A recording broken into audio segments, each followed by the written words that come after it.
What's up, ladies and gentlemen of YouTube? Boogie2988 coming at you live once again through the power of the internet. And today I want to talk to you a little bit about some fellow YouTubers by the name of Jake and Logan Paul. Two things before we get started here. Number one, I do know that this is fairly close to a drama video because I'm talking about another YouTuber, but I'm not going to talk about any drama or dramatics or anything along that lines. This is more to give advice to those guys and also to anyone else similar to them who may be watching.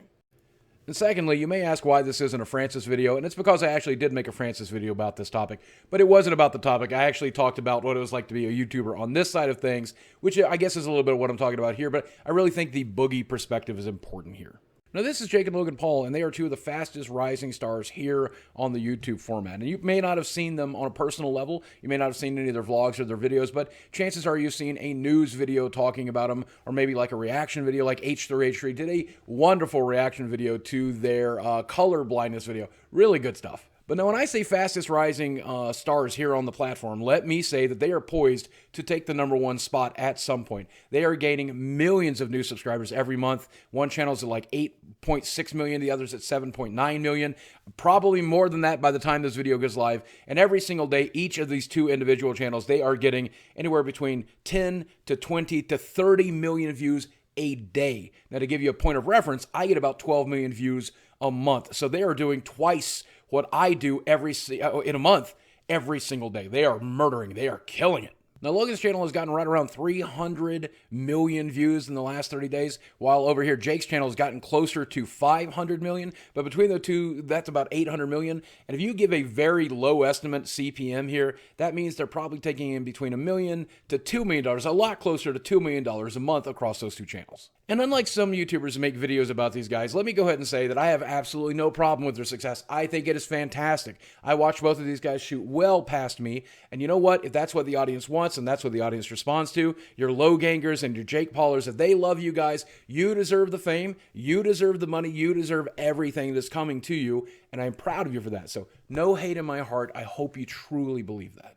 In fact, to be entirely honest, when my nephew Mason was in town at the beginning of this month, him and his girlfriend, they stayed here for about a week. And during that week, they professed themselves as Logangers. And we watched some of Logan's videos and we listened to some of his music, which I think is bad on purpose. But either way, I get it. They are extremely into Logan Paul and what he's creating. And I watched several of his vlogs during that period of time. And I have to say that content's not designed for me, but it is interesting stuff. As far as vlogs go, it's pretty interesting stuff. But that's not the reason I'm making this video. The reason I'm making this video is because these guys have been receiving a lot of heat recently, most notably here in the YouTube community and by the community itself. But then also now, and this is what I'm worried about, by the traditional media outside of YouTube, who's now talking about their antics and the things that they are doing, which I truly believe. I don't believe they're jerks or buttholes or anything like that. I think they just do it for the vlogs. Now, the first example of this that I'll talk about can be featured here in their video, Choked and Tackled at VidCon.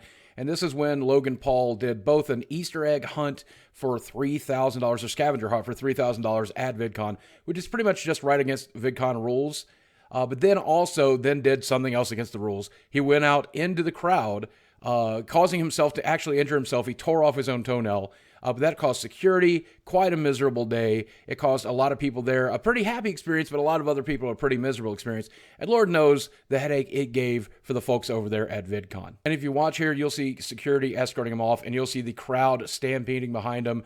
When he starts to run, they start to run. When he falls and escapes the media, other people fall. It's really just a very, very lucky thing that people did not get hurt, specifically the security guard that was just on screen. It's very lucky that no one but Logan got hurt. And at least Logan wasn't hurt on a more permanent basis. Now, I want to make it a response video to that right after VidCon, but I was dealing with my own VidCon fallout and then dealing with collaborations and guests coming to stay with me. So it's until now that I've got an opportunity to talk about this.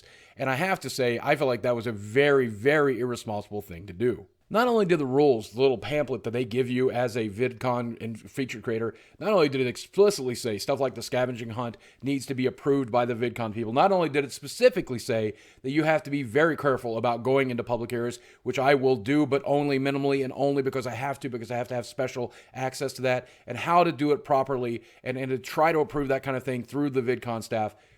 Logan definitely didn't do that. And I think that's kind of frustrating because part of me wonders if Logan just wasn't aware of it. And if so, then he's not doing a very good job of being aware of the things that he's supposed to do. But maybe he was aware of it, but didn't care and decided to do it for the vlog anyway. And if he did that, then that's a very bad thing, because unfortunately he endangered a good number of people there. Someone could have gotten hurt. Someone could have gotten trampled. And I know that's a woulda, coulda, shoulda, but it's the reason laws and rules like that are in place for conventions like this. You have to be careful about that kind of stuff because it could happen. Fortunately, it didn't, but let's not run the risk anyway. And now, unfortunately, these guys are getting picked up by mainstream media, specifically because they say that Jake Paul is accused of turning LA neighborhood into a living hell and a war zone. And this, of course, speaks to me on a personal level, because obviously I do the Francis videos, and I used to do them in an apartment. Then I used to do them inside of a duplex, and now I do them in my own home, which is fairly well insulated, and so I'm not really bothering my neighbors, but even sometimes we do it out in the yard. Sometimes we film out in the yards, and I know that that can be very troublesome for our neighbors, so we try to keep an open communication with them. We try to make sure we minimize our impact on them. We're trying to be good neighbors, even though it's kind of difficult when you work from home. But according to these stories, that is not something Jake Paul is doing. They are absolutely doing some crazy stuff. And if you watch their vlogs, you can see how crazy it can be, whether it's racing cars or motorcycles up and down the main street, or whether it's like filling their swimming pool full of books and then burning them. Like, it's just crazy what those guys are doing. That's definitely not something my housing association would agree with. And there's also stuff there that they can't control, though. They have actually made it fairly public where they live, and it would have been difficult to film in that very expensive mansion and not made it public. So as a result of that, a lot of people will show up and stand outside of the gate of the house in the hopes of getting to meet them, in the hopes of catching a glimpse of them. You'll even have news media show up there and block the road and block the way. And so it kind of has a circus atmosphere, I think is what Logan described it as himself. And because of that, the neighborhood is very upset, and they are actually trying to get them evicted. But here's the thing, even if they do get them evicted at this point, I think that is just collateral damage. That'll just get turned into a vlog anyway. I think Phil DeFranco said it best, that they'll just vlog the eviction. They'll vlog going to court. They'll vlog moving into a new place with the new house tour. That's just what's going to happen. The Logan Paul and Jake Paul train is out of the station.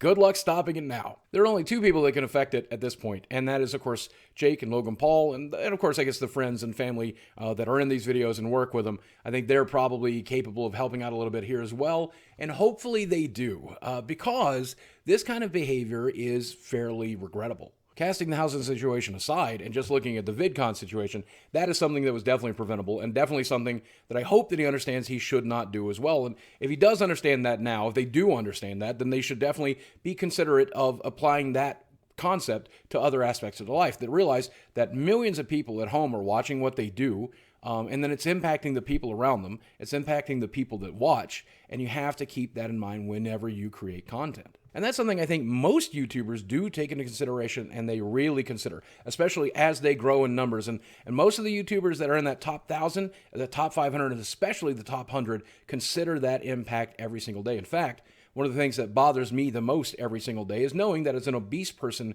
here on YouTube, I might be encouraging other people to stay obese, and that bothers me a lot. That's why you'll constantly hear me say, you need to slim down, you need personal responsibility, you need to do better than I did. I try to take that very seriously, and it's one of the reasons I'm going through the surgery and the diet I'm going through right now. So if I'm willing to do it, and all of the other YouTubers are willing to do it, I think it's time that the Paul brothers decided to do that as well. But beyond personal responsibility and a responsibility to your audience, I think there's something else here at play. And I think that is that raging, constant war that we are having with mainstream media. And now that you guys are household names, now that you guys are the kind of people that my nephew and his girlfriend worship, that I have to say, you guys have to remember, you're not just representing yourselves anymore. Now you're representing us as a platform. Whenever PewDiePie did something stupid or put some questionable jokes in his videos, they latched onto that opportunity, even though I don't believe it was genuine. I believe that it was all just jokes. Or when another YouTuber says or does something stupid, or whenever there's a controversy, or whenever they talk about the drama on YouTube, they talk about us all. They don't talk about you as an individual. They talk about us as a platform, and it degenerates the platform as a whole overall. And I think that's so important to remember. Whether you're a small YouTuber or a big YouTuber, try to keep that in mind. When you are getting represented in the media, you are representing every last one of us. That's how they frame it. To keep in mind, as a YouTuber, every misstep we make now, it's not just trampling on you and your viewers, but it is trampling on the entire platform as a whole.